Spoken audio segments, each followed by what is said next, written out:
좋으신 하나님 감사합니다. 우리와 함께 하시고 동행하시니 감사합니다. 세상이 알 수 없는 평안과 기쁨을 우리에게 허락하여 주시옵소서. 말씀을 듣습니다. 성령 하나님 말씀을 들을 수 있는 귀와 눈을 주셔서 말씀대로 순종할 수 있도록 인도하여 주시옵소서. 감사드리며 예수님의 이름으로 기도했습니다. 아멘. 하나님은 의로우십니다. 아멘. 그리고 하나님은 말씀대로 순종하는 자에게 복을 주시길 누구보다도 원하십니다. 근데 문제는 하나님을 믿는 성도들 가운데, 하나님을 신실하게 따르기로 결단한 성도들 가운데 이유를 알 수 없는 어려움과 아픔이 있다라는 것입니다. 오히려 예수를 믿지 않는 자들이 아무런 문제 없이 형통한 것을 보게 됩니다. 우리는 그러할 때 하나님께 이렇게 질문합니다. 하나님, 보고 계십니까? 하나님, 도대체 왜 이런 일이 나에게 일어나는 것입니까? 라고 우리는 질문할 수밖에 없죠. 성경의 인물 중에 아삽에게도 이러한 일이 있었습니다. 이 아삽은 다윗이 통치할 때 레위 지파의 성가대 지휘자였습니다. 이 아삽은 시편의 12편이 아삽이 기록한 시다라고 기록되어 있습니다. 그러니까 누구보다도 하나님을 찬양하는 일에 전문가였습니다. 그런데 아삽에게 이해가 되지 않았던 일이 생겼습니다. 바로 고난 가운데 있는 의인과 악한 자들의 형통함이 이 아삽에게는 이해가 되지 않았습니다. 그래서 시편 73편 2절을 보시니까요, 나는 거의 넘어질 뻔하였고 나의 걸음이 미끄러질 뻔하였으니 실족할 뻔했다라는 것입니다. 지금 어떠한 일로 인해서 이 아삽은 굉장히 하나님 앞에 실망하게 되었다. 3절입니다. 이는 내가 악인의 형통함을 보고 오만한 자를 질투하였음이로다. 악인들이 너무 잘 되는 것입니다. 예수 믿지 않는 자들이 그 자녀들이 잘 되고 모든 문제가 없고 심지어 아프지도 않습니다. 4절입니다. 그래서 이제 그 악인이 어떻게 되나 계속 지켜보고 있었던 것 같습니다. 그들은 죽을 때에도 고통이 없고 그 힘이 강건하였다라고 쓰여 있습니다. 그래, 지금 50대니까 네가 그렇지, 하나님은 의로우신 분이니까 너가 60대 되면 어떻게 되나 내가 반드시 지켜볼 거야. 70대 여전히 건강해요. 그리고 심지어 그가 죽기까지 건강하다가 아주 평안하게 그 노후가 마치게 되었다라는 것입니다. 이것으로 인해서 이 아삽은 내가 넘어질 뻔했다라고 기록하고 있습니다. 내 마음이 실족할 뻔했다라고 기록하고 있습니다. 오늘 이 아삽과 같이 오늘 본문에서도 예레미야는 하나님께 이렇게 질문하고 있습니다. 예레미야 12장 1절 말씀인데요, 여호와여, 내가 주와 변론할 때에 주께서 의로우시나이다. 하나님, 당신은 의로우신 분이십니다. 맞죠? 하나님, 당신은 공의로우신 분이십니다. 그럼 제가 질문 한 개 드리겠습니다. 악한 자의 길이 형통하며 반역한 자가 다 평안함은 무슨 까닭입니까? 당신이 의로우시다면 왜 악한 자가 형통할 수 있습니까? 왜 악한 자가 평안합니까? 라고 질문하고 있다는 것입니다. 이 예레미야는 남유다의 마지막 선지자였습니다. 남유다의 국군이 기울고 있는 그때의 선지자였습니다. 그 예언의 메시지는 이것이었는데요, 남유다는 멸망할 것이다. 너희가 살 길은 바벨론에게 항복하는 길 외에는 없다. 이 메시지를 듣는 이스라엘 백성의 마음이 편했을까요? 불편했을까요? 불편하죠. 이 메시지를 40년간 전달하게 됩니다. 그래서 어떠한 선지자도 조국의 멸망에 대해서 예언하고 싶어 하지는 않습니다. 그러나 하나님께서 지금 예레미야에게 이 메시지를 선포하라 라고 말씀하고 있는 것입니다. 이렇게 메시지를 전한 덕분에 예레미야는 국민적인 밉상이 됐습니다. 어느 누구도 예레미야를 좋아하지 않습니다. 심지어 예레미야의 가족과 친척들도 예레미야를 오해했고 핍박했습니다. 그래서 이 예레미야 선지자의 별명이 있는데 눈물의 선지자입니다. 나는 이 메시지를 전하고 싶지 않아요. 그런데 하나님께서 예레미야를 강권하십니다. 야, 남유다 멸망해. 너희 조국 이제 끝이야. 이거 전달해. 그래서 눈물의 선지자인 것입니다. 이 예레미야의 질문이 무엇이었죠? 악인들이 왜 형통합니까? 왜 의인들이 아닌 악인들이 형통합니까? 여기에 대한 이러한 질문의 배경은 바로 오늘 본문의 앞단락에 있습니다.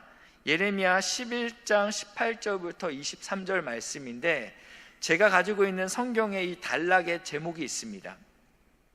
아나돗 사람들이 예레미야를 죽이려고 꾀하다라고 기록되어 있습니다. 예레미야 11장 21절 말씀이 가장 중심되는 말씀인데, 여호와께서 아나돗 사람들에 대하여 이와 같이 말씀하시되 그들이 내 생명을 빼앗으려고 찾아 이르기를, 지금 이 아나돗 사람이 예레미야를 죽이기 위해서 찾았다라고 이야기하는 것이죠. 그러면서 이렇게 이야기합니다. 너는 여호와의 이름으로 예언하지 말라. 두렵건대 우리 손에 죽을까 하노라. 한 번 더 설명드리냐면, 한 번 더 하나님의 이름으로 예언하지 마. 그러면 넌 나한테 죽어. 이렇게 이야기하는 것입니다. 누가 이야기하냐면 아나돗 사람이 그랬다라고 성경에 기록되어 있습니다. 이 아나돗은요, 이스라엘 백성이 약속의 땅 가나안에 들어갔을 때 제비뽑기에 의해서 베냐민 지파가 받은 땅이 아나돗 땅입니다. 그런데 각 지파별로 레위 지파에게는 일정 부분의 성읍을 줘야 됐습니다. 이 아나돗은 베냐민 지파에 속해 있지만 레위 지파에게 허락된 땅이었습니다. 그러니까 이 아나돗 사람이라는 것은 레위 지파 사람들, 종교 지도자들이라는 의미가 있다라는 것입니다. 그러면 도대체 이 레위 사람인 이 아나돗 사람들과 예레미야는 어떠한 관계가 있길래 이렇게 아나돗 사람들이 흥분하는 것이냐면, 예레미야 1장 1절을 보면 이 두 사람의 관계가 나와 있습니다. 베냐민 땅 아나돗의 제사장들 중 hil기야의 아들 예레미야의 말이니라. 그러니까 여기서 보시면 이 아나돗은 제사장들의 땅이라고 했습니다. 근데 그 제사장들 중에 한 명이 바로 예레미야라는 것입니다. 같은 가문입니다. 같은 동양이죠. 같은 제사장인데 왜 이들은 예레미야의 예언을 격려해주고 도와줘야 되는데 오히려 예레미야가 예언하는 것을 막게 합니다. 하지 못하게 합니다. 여기에는 이 가문의 역사적인 슬픈 배경이 있습니다. 사울왕이 다윗이 점점 백성들의 사랑을 받는 것들에 대해서 마음이 불편했습니다. 그래서 다윗을 죽이려는 시도를 여러 번 합니다. 그래서 견디지 못해서 이 다윗이 사울을 피해 도망간 땅이 노비라는 땅입니다. 이 땅에는요, 누가 있었냐면 제사장 아히멜렉이 있었습니다. 제사장 아히멜렉. 제가 발음이 안 좋은데, 급하게 도망치니라 무기도 없고 그리고 굉장히 허기졌습니다. 그래서 이 제사장이 다윗에게 제사장이 먹을 수 있는 빵과 그리고 칼을 쥐어줍니다. 근데 이것을 사울의 부하가 보게 됩니다. 그리고 나서 사울왕에게 이것을 일러 바칩니다. 그래서 이 도망가던 다윗을 도와줬다라는 일로 인해서 사울왕은 이 아히멜렉의 가문을 멸절시킵니다. 이 노베에 있는 제사장 85명과 그리고 높 지역에 있는 모든 백성들과 영아와 여인들, 심지어 가축까지 싹 다 죽이게 됩니다. 그때 유일하게 살아남은 자가 있었는데 바로 아히멜렉의 아들 아비아달입니다. 이 아비아달이 이 홀로 살아남아서 어디로 갔겠습니까? 다윗에게 갔겠죠. 사울에게는 붙을 수 없으니까 지금 쫓겨다니는 다윗에게 찾아갑니다. 그래서 다윗과 함께 광야에서 오랜 시간을 그 어려움을 함께 겪게 됩니다. 나중에는 다윗이 이스라엘의 왕이 되고 이 아비아달은 그 공로를 인정받게 됩니다. 그래서 이스라엘의 대제사장이 되게 됩니다. 그 가문이 일어난 것이죠. 근데 세월이 흘러서 이 다윗의 말년에 새로운 후계자가 생겨야 되는데 바로 아도니아, 넷째입니다. 다윗의 넷째 아들 아도니아와 그리고 여덟째인 솔로몬 왕, 이 사이에 왕이 계승 갈등이 일어났습니다. 첫째부터 셋째는 이미 죽었습니다. 그러니까 서열상 누가 봐도 이 아도니아 넷째가 왕이 되는 게 합당해 보입니다. 그런데 이때 대제사장이었던 아비아달이 솔로몬의 편에 서지 않고 아도니아를 지지하게 됩니다. 우리가 잘 알다시피 그러고 나서 왕은 누가 됩니까? 솔로몬이 되죠. 솔로몬이 왕이 되었을 때 이 아비아달의 그동안의 공을 기억하여 내가 당신을 죽이지 않겠습니다. 대신 당신의 대제사장직을 내려놓고 당신의 고향에 가서 숨죽여 있으십시오 라고 이야기합니다. 그 이야기가 왕상 2장 26절인데요 왕이, 여기선 솔로몬이죠, 제사장 아비아달에게 이르되 내 고향 어디로 가라고 하고 있습니까? 아나돗이래요. 그러니까 이 아비아달의 고향이 아나돗입니다. 그리고 나서 이 아비아달의 후손들이 바로 누구냐면 이 예레미야와 그의 가문이라는 것입니다. 이미 이 아비아달의 가문은 두 번의 풍파를 겪게 되죠. 첫 번째는 도망가던 다윗을 도와주다가 이 가문 자체가 없어질 만한 어려움이 있었습니다. 두 번째, 솔로몬의 반대편에 선 것으로 인해서 대제사장직이 파면되었습니다. 그리고 낙향을 했죠. 나라가, 그런데 오늘 또 아나돗 사람 예레미야가 이 분위기 파악을 못하고 또 이 나라가 멸망할 것이다 라를 40년간 외치고 있다라는 것입니다. 그러니까 이제 아나돗 사람들이 더 이상 문제를 일으키지 말라라는 것입니다. 너만 제사장이냐? 우리도 제사장이다. 그런데 왜 이렇게 나대냐? 이렇게 이야기하는 것입니다. 이쯤 되니 우리는 아나돗 사람들의 그 마음을 어느 정도는 이해할 수 있습니다. 예레미야도 이 하나님의 말씀을 전하는 것이 굉장히 부침이 있었습니다. 내적인 갈등이 있었다라는 것입니다. 예레미야 20장 8절 9절인데 제가 먼저 8절 읽겠습니다. 내가 말할 때마다 외치며 무엇을 외쳤냐? 파멸과 멸망을 선포함으로 남유다는 멸망할 것입니다 선포했어요. 하나님 여호와의 말씀으로 말미암아 선포한 것이죠. 내가 종일토록 치욕과 모욕거리가 됨이니이다. 어느 누가 이 메시지를 좋아합니까? 백성들이 다 모욕하고 있습니다. 9절입니다 시작.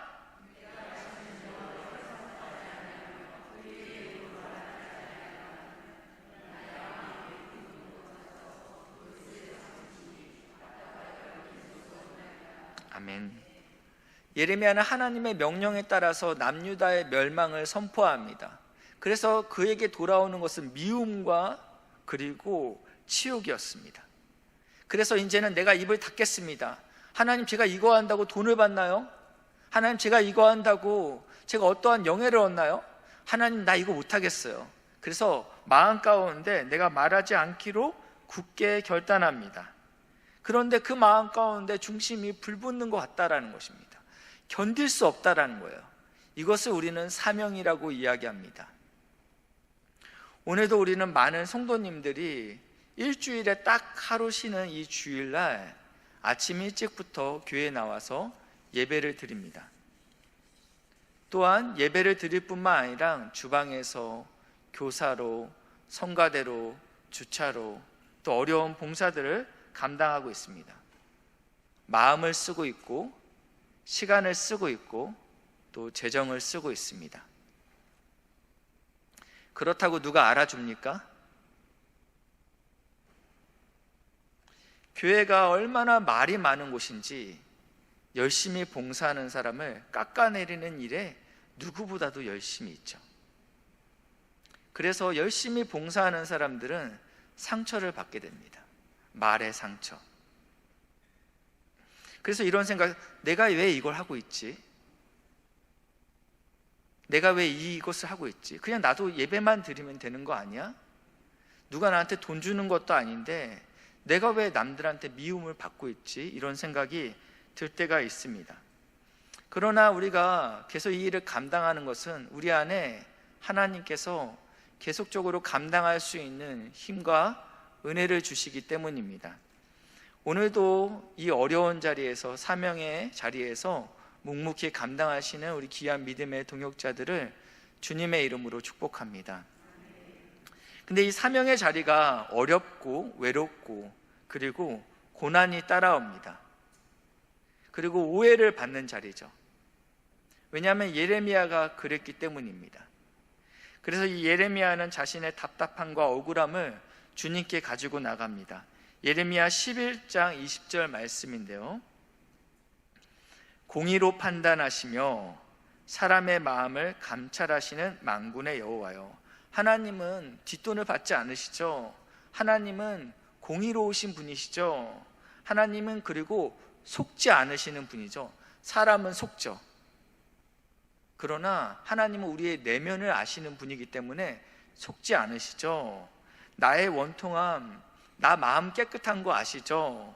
그래서 주께 아뢰었사오니 그들에 대한 주의 보복을 내가 보기를 원합니다 라고 고백하고 있습니다.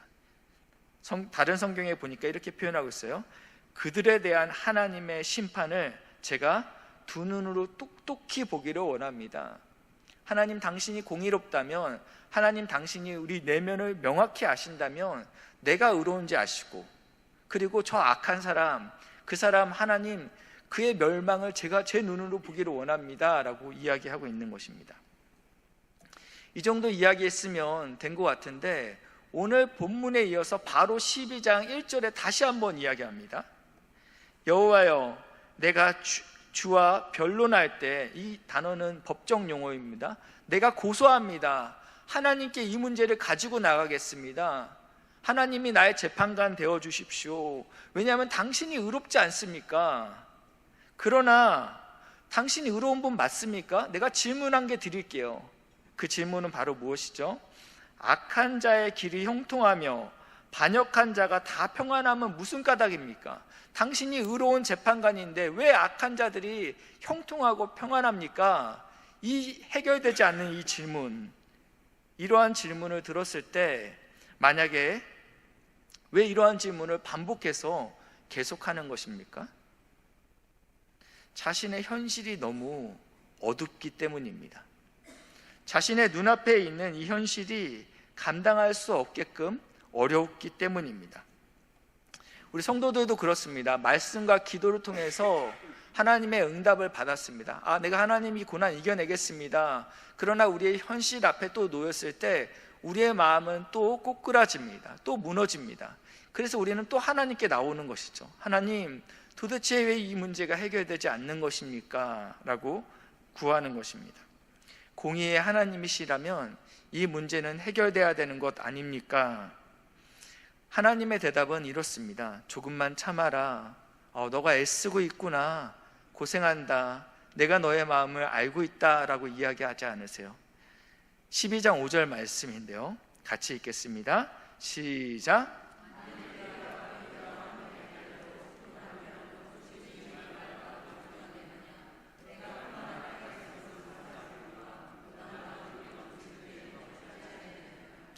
이게 하나님의 화법이 굉장히 저랑 비슷한데요, 저희 청년부에 최근에 군 입대를 한 친구들이 몇 명 있었습니다. 걱정되죠. 두렵죠. 그래서 군대 선배인 제가 이 친구들을 이렇게 위로합니다. 형제, 금방 가. 진짜 할 수 있어 형제, 기도할게. 이렇게 위로하지 않죠. 어떻게 위로해요? 나 때는 말이야, 그게 뭐가 힘들다고 그래? 우리는 하루 종일 맞았어. 교회 간다고 2시간 동안 맞았어. 근데 그거 갖고 지금 힘들다고 그래? 지금 하나님이 지금 예레미야한테 그러는 거예요. 야, 네가 지금 보행자랑 함께 달리고 있는 거야.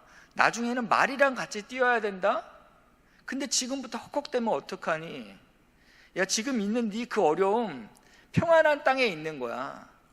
근데 나중에 요단강이 물이 넘쳐날 때 그때는 너 어떻게 감당하려고 해? 라고 하나님께서 오히려 되묻고 있습니다. 지금 그 어려움이 아무것도 아니라는 것입니다. 더 큰 어려움이 네 앞에 있다라고 이야기하고 있습니다. 성도와 교회의 어려움, 우리가 이것을 하나님, 내가 이 어려움 무슨 뜻입니까? 라고 묻습니다. 어떻게 극복해야 됩니까? 근데 하나님은 명쾌한 답은 하지 않으십니다. 대신 더 큰 위협과 재난이 있을 것이다 라고 말씀하고 있어요. 왜 하나님의 사람은 고난을 받는가? 어려운 질문이죠. 그리고 저는 그 문제를 해결해 줄 수 있는 능력이 없습니다. 그러나 성도가 당하는 고난이 아무런 의미가 없지는 않다라는 것입니다. 다시 한번 말씀드립니다. 성도가 당하는 고난은 하나님의 뜻 안에 있다라는 것입니다. 성도가 당하는 고난은 하나님의 선하신 뜻에 있다라는 것입니다. 모든 것이 합력하여 선을 이루게 될 것입니다. 아멘. 이것이 참 믿어지기 어렵죠. 스데반 집사님, 예루살렘 교회가 세워지고 처음 세워진 우리 집사님이십니다. 그러나 이 스데반 집사님, 성령 충만했던 스데반 집사님은 순교하게 됩니다. 예루살렘 교회 성도들은 박해의 두려움으로 인해서 뿔뿔이 흩어지게 됩니다. 부흥하던 교회가 혼란이 찾아왔습니다. 사단의 전략이 먹힌 것처럼 보입니다. 그러나 이 흩어진 성도들로 인해서 하나님의 복음이 유대와 사마리아와 그리고 오늘 성경에 보니까 다메섹까지 이르렀다라고 기록되어 있습니다. 이것은 사단이 의도한 것은 아니었습니다. 그러나 하나님께서는 이 스데반의 순교로 인해서 하나님의 복음이 확장되었습니다. 그리고 이 복음이 200km나 떨어진 다메섹까지 이르렀다라는 이야기를 들었을 때 이들을 잡아 죽이기 위해서 한 젊은 청년 사울이 다메섹으로 가다가 예수님을 만나게 됩니다. 이제는 박해를 하던 청년이 이제는 박해를 받게 됐습니다. 이제는 복음과 함께 고난을 받는 것을 기뻐하는 하나님의 사도가 되었다라는 것입니다. 오늘 예레미야가 질문했던 이 고난, 성도가 왜 이러한 고난을 받습니까? 오히려 믿지 않는 사람들은 평안과 형통함이 있는데 이것은 도대체 어찌 된 것입니까? 이 성도, 교회가 당하는 고난, 스데반의 순교를 통해서 하나님의 뜻과 계획하심, 하나님과의 뜻과 계획하심은 무엇이었냐? 복음의 확장, 그리고 바울의 회심이었습니다. 빌립보서 1장 29절 말씀인데요, 그리스도를 위하여 너희에게 은혜를 주신 것은 첫 번째는 그를 믿을 뿐 아니라 또한 그를 위하여 고난도 받게 하려 하심이다. 하나님께서 우리에게 은혜를 주신 이유가 두 가지로 나옵니다. 첫 번째는 그를 믿는 것입니다. 예수를 믿음으로 우리가 구원받는 것이죠. 나는 교회를 나온 이유가 여기서 끝났다라고 생각하면 사실은 이것은 굉장히 건강하지 못한 신앙입니다. 두 번째가 있는데 예수를 위해, 하나님의 나라를 위해, 그의 복음을 위해서 고난도 받아야 된다라고 이야기하고 있는 것입니다. 하나님께서 우리에게 은혜를 주셨습니까? 구원 받으셨습니까? 이제는 예수를 위해 고난받는 자리에 우리가 있어야 된다라고 말씀하고 있습니다.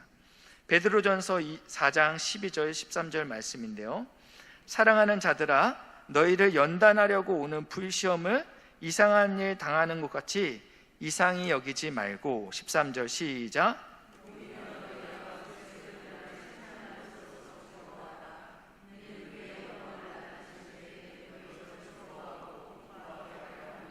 아멘. 예수로 인해서 고난받는 것은 이상한 일이 아니고 자연스러운 일이다. 왜냐하면 예수님께서 걸어가신 길이 좁은 길이기 때문입니다. 십자가의 길이기 때문입니다. 예수님을 따르기로 결단한 자들은 다 이 고난의 길에 동참해야 됩니다. 그러면서 오히려 즐거워하라고 말씀하고 있습니다. 고난을 즐거워하라. 이게 납득이 되지 않죠.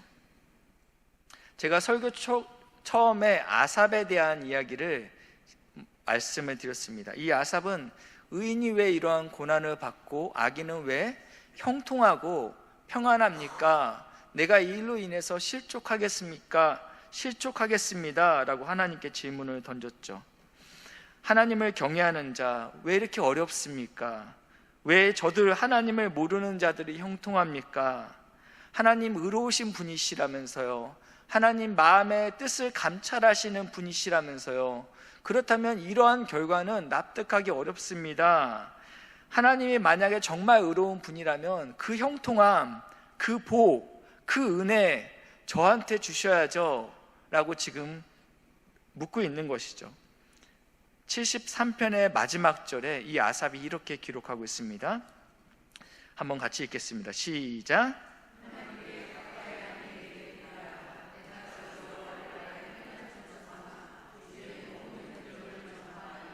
아멘. 지금 이 아삽은 무엇이 복이라고 이야기하고 있습니까? 하나님을 가까이 하는 것이 내게 복이다. 하나님을 가까이 하는 것이 내 형통함이다. 하나님을 가까이 하는 것이 은혜다라고 이야기하고 있는 것입니다. 그 전에 악인들의 형통함을 봤을 때 그 악인들의 자식의 자유됨, 그의 부, 그의 건강, 하나님 나는 예수를 믿는데 왜 나는 이렇게 어려울까요? 내 자녀의 문제가 해결되지 않고 내 건강의 문제가 해결되지 않습니다. 하나님 도대체 이게 무엇인가요? 라고 형통함의 기준을 나의 어떠함에 있었습니다. 나의 부, 나의 가짐에 있었습니다. 나의 건강에 있었습니다. 그러나 이 시가 끝날 때 이 아삽의 고백은 하나님께 가까이 하는 것이 진짜 복이다라는 고백을 하고 있다라는 것입니다. 성도들을 만나게 됩니다. 그렇게 되면 제가 이제 기도 제목을 여쭈게 됩니다. 한 권사님을 만나서 제가 권사님 기도 제목이 어떻게 될까요? 라고 물어보니까 이 권사님이 저한테 이렇게 말씀하세요. 목사님, 저는 다른 건 다 필요 없고 우리 자녀들 그리고 우리 손자 손녀들 예수 잘 믿게 해달라고 기도해 주십시오 라고 이야기했어요. 그런데 저는 이 권사님이 지금 몸이 아프다라는 것을 알고 있었어요. 그래서 제가 이렇게 이야기했습니다. 권사님, 그런 것 말고요, 권사님 건강 어떠세요? 그러니까 권사님이 그때 저에게 했던 대답이 사실은 저한테는 굉장히 충격이었습니다. 목사님, 이 나이가 되면 건강은 그냥 계속 나빠지는 거예요. 이렇게 살다가 천국 가는 겁니다. 전 진짜 다른 거 필요 없습니다. 우리 아들, 딸, 그리고 우리 손자, 손녀 예수 잘 믿게 해주는 거, 그게 진짜 제 기도 제목입니다. 저는 목사로서 참 부끄러웠습니다. 그리고 이 권사님의 표정을 통해서 하나님을 가까이 하는 것이 진짜 복이다라는 것을 이 권사님을 보면서 알게 되었습니다. 저는 이왕이면 자녀들도 잘 돼야 되고, 이왕이면 아프지 않아서 그것이 성도의 형통함, 성도의 복 아닙니까? 제가 그것을 기도하겠습니다 라고 감히 건방지게 물었는데 이 권사님께서는 진짜 복이 무엇인지 저에게 알려주셨습니다. 하나님과의 친밀함이 최고의 복이다. 여기까지는 이제 동의가 되십니다. 그렇죠? 그런데 이 하나님과의 친밀함은 그냥 오지 않습니다. 고난을 통해서 옵니다. 그래서 성도의 삶 가운데 고난은 인생의 동반자 같습니다. 하나님, 나의 이 문제를 해결해 주십시오. 우리는 기도하지만 이 고난이 우리에게 유익하기 때문에 오늘 우리 옆에 하나님께서 두신 줄 믿으시길 바랍니다. 우리는 고난의 길을 갈 때 하나님을 찾기 때문입니다. 우리가 광야의 길을 갈 때 어떠합니까? 하나님과 친밀하지 않습니까? 하나님과 더 깊은 연합을 경험하게 된다라는 것입니다. 그래서 고난을 기뻐하라 라고 이야기하고 있습니다. 로마서 5장에는 이렇게 표현하고 있어요. 내가 환난 중에 기뻐하노니, 환난은 인내를, 인내는 연단을, 맞나요? 연단은 소망을 이루는 줄 알미러라. 아멘. 이 환난의 끝에는 소망이 있다라는 것입니다. 어떤 소망입니까? 하나님과의 더 친밀해지는 소망, 하나님과 동행하는 소망, 하나님만을 바라볼 수 있는 소망이 이 환난을 통해서 온다라는 것입니다. 우리는 진짜 복을 알게 되면요, 더 이상 악인의 형통함에 대해서 원통하지 않을 수 있다는 거예요. 더 이상 그들이 부럽지 않습니다. 물론 종종 또 부럽긴 하죠. 하나님께 가까이함이 우리에게는 복인 줄 믿으시길 바랍니다. 그렇기 때문에 우리는 그리스도의 고난에 참여하라고 하나님께서는 말씀하고 있습니다. 그리고 그 고난에 참여하는 것을 기뻐하라라고 말씀하고 있습니다. 한 주도 이 고백대로 하나님만이 나의 기쁨입니다, 하나님을 가까이 하는 것이 나의 진정한 소망이고 소원이고 기도 제목 되시는 사랑하는 우리 귀한 믿음의 동역자들 되시길 주님의 이름으로 축복합니다. 아멘. 기도하시겠습니다. 좋으신 하나님 감사합니다. 하나님을 가까이 하는 것이 성도의 복이라고 말씀하셨는데, 하나님, 우리가 이 복을 누릴 수 있도록 은혜를 부어 주시옵소서. 예수 안에 거하게 하시고 예수만을 바라볼 수 있는 복된 성도들 될 수 있도록 인도하여 주시옵소서. 감사드리며 예수님의 이름으로 기도합니다. 아멘.